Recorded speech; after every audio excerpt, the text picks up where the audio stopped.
এই ডুমুরগুলো কেটে নিয়ে এসেছি, এবার সিদ্ধ বসাবো। এই ডুমুর দিয়ে মাছ দিয়ে রান্না করব। মাছগুলো ভেজে নিলাম ব্রাউন ব্রাউন করে।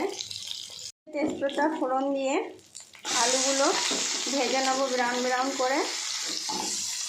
আলু ব্রাউন ব্রাউন করে ভাজা হয়ে গেছে, এবার ডুমুরগুলো সিদ্ধ করে দিলাম। এবার ভালো করে একটু ভেজে নেব। ভেজে নিয়েছি, এবার একটু বাটা মশলা দেব, আদা, পেঁয়াজ আর রসুন, লঙ্কা, এটা দিয়ে ভালো করে কষে নেব।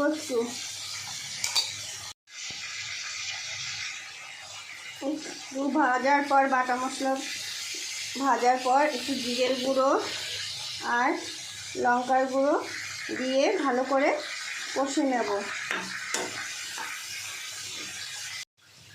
মশলা দিয়ে কষা হয়ে গেছে, এবার জল দেব।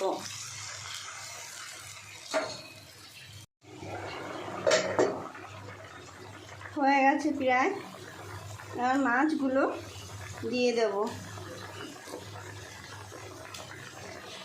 এই ডুমুর দিয়ে মাছের ঝোলটা হয়ে গেছে। তোমাদের যদি ভালো লাগে থাকে তাহলে লাইক করবে, কমেন্টে জানাবে কেমন হয়েছে আর শেয়ার করে দেবে।